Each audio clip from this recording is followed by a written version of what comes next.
Hello again, and welcome back to Granny Dorothy Visits. Today's topic is motivation is like nutrition. And the first reading from Wayne Dyer's Everyday Wisdom. Once you believe in yourself and see your soul as divine and precious, you'll automatically be converted to a being who can create a miracle. And the second reading from Julia Cameron's Heart Steps. The quote at the top of the page is from Henry Miller. Develop interest in life as you see it, in people, things, literature, music.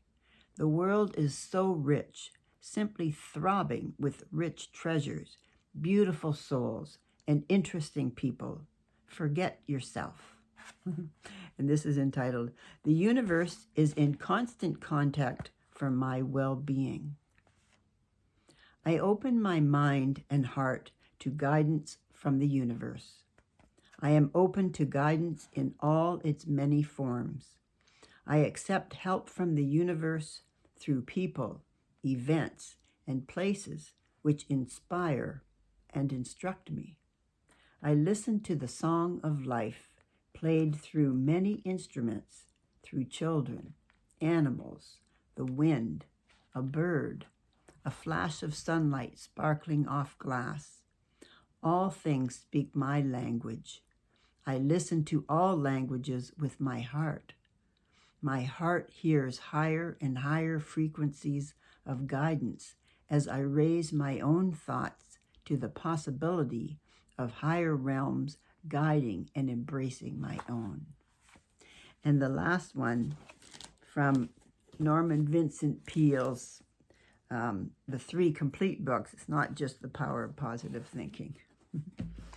And this is entitled, Saw Himself as a Great Editor. A highly successful friend of mine always credited the success he achieved as one of America's greatest newspaper publishers to Orison Swett Marden, a much earlier but profoundly influential motivational writer. This friend and close associate for many years was the late Roger Ferger, publisher and editor of the Cincinnati Enquirer, one of the outstanding newspapers in the nation. Mr. Ferger, or Ferger, F-E-R-G-E-R, was a notably strong and capable leader in community affairs and was greatly respected for his high order of intelligence.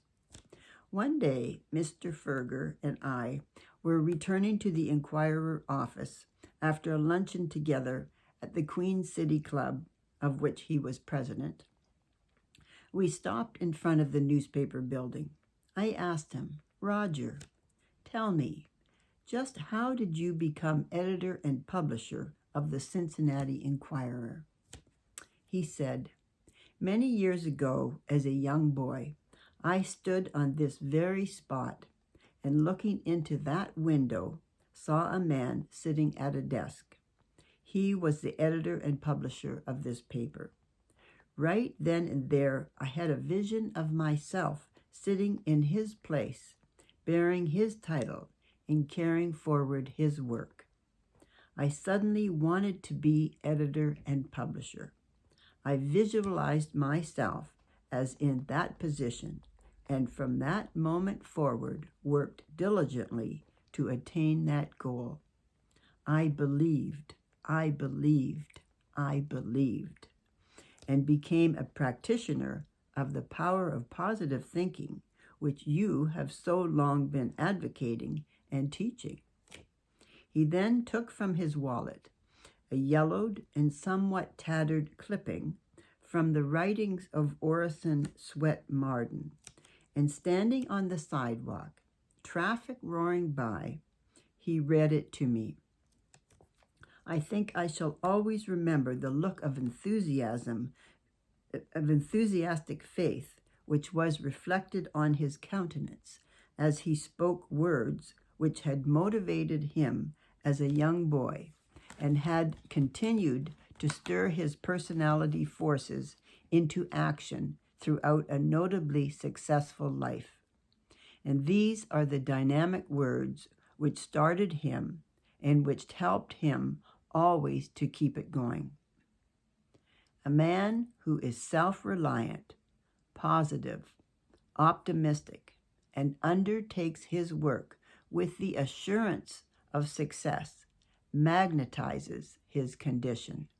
He draws to himself the creative powers of the universe. I related this story in less detail some years ago when I wrote The Power of Positive Thinking, and re-emphasize it here for the reason that in the thousands of letters received since publication of that book, many have referred gratefully to the activation of their own personality force by Mr. Ferger's experience. Maybe the objection will be made that this was an unusually gifted man, that he would have attained successful outcomes without recourse to such believing and reactivating principles. May I then give you, in concluding this chapter, the experience of another man mentioned in that same book, whose story has been the spark that lifted countless others out of failure and set them on the road to making something extra good of their lives. I reprint a letter received a few years ago from a man telling how the positive principle dramatically changed his father's business experience and his life in general. He wrote as follows: "My father was a traveling salesman. One time he sold furniture, another time hardware. Sometimes it was leather goods. He changed his line every year. I would hear him telling Mother that this was his last trip in stationery or in bed lamps or whatever he was selling at the moment. Next year, everything would be different. We would be on Easy Street. He had a chance to go with a firm that had a product that sold itself. It was always the same. My father never had a product that sold. He was always tense, always afraid of himself, always whistling in the dark. Then one day, a fellow salesman gave Father a copy of a little 3-sentence prayer. He was told to repeat it just before calling on a customer. Father tried it, and the results were almost miraculous. He sold 85% of all calls during the first week, and every week thereafter, the results were wonderful. Some weeks the percentage ran as high as 95%, and Father had 16 weeks in which he sold every customer called on.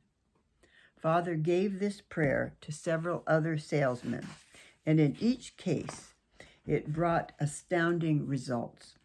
The prayer Father used is as follows: I believe I am always divinely guided.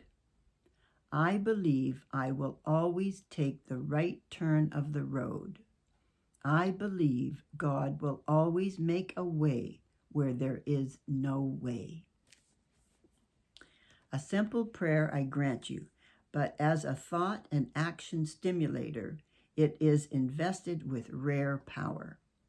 Unconsciously, this hitherto desultory salesman had employed the amazing resources of faith in God, the belief in guidance, and the power of visualization and affirmation. As a result, his personality underwent dramatic change. The power within him, so long held in abeyance, surged forth in an incredible stream of effective action. He became literally a new man, remade and vital. His personality forces, so long dormant, were released into action, and not merely on a temporary basis. So great were the newly activated powers that they constantly replenish themselves. Hence, as Dr. Maris said at the opening of this chapter, inspiration and motivation are exactly like nutrition. You have to keep on it daily, taking it daily in healthy doses. Otherwise, depletion, fatigue, depression, and lack of ambition and achievement will very soon manifest themselves. This salesman, by use of that simple but powerful affirmation and visualized spiritual principle, took in vitalized thought food, and his entire life was changed. He therefore possessed a new and vigorous power to keep it going. And now, here is the way personality forces are released into action. 1. Motivation is like nutrition.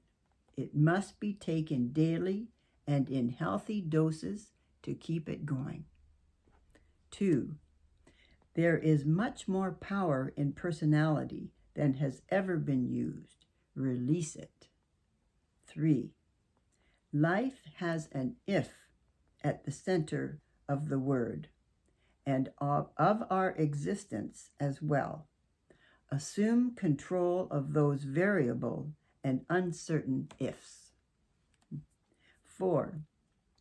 Believe in and accept and affirm the powerful personality force inherent within you. And 5. Practice the amazingly creative magic of believing. 6. See yourself, image yourself as what you want to be, then be just that. 7. Believe that the miracle of change is always possible for you. Indeed, believe it is even now taking place. And the last one, 8. Make a new and total commitment to the positive principle and master the skill of keeping it going. That's great, eh? Don't you feel inspired?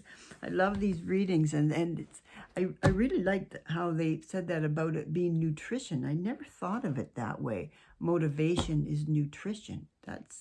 Because that's what we do in these readings, and I like to do them every morning, as you know, and that's why I started Granny Dorothy, because I thought that I'd like to share them with you. But I never thought of it as nutrition, because it's so important for us to eat well and good nutrition for our bodies. But this is also good nutrition for our spirits, for our soul, for us. It's huge. So we got to keep that up every day. Positive readings, inspirational. I want you to have a great life. I send you my love. Until next week. Bye for now.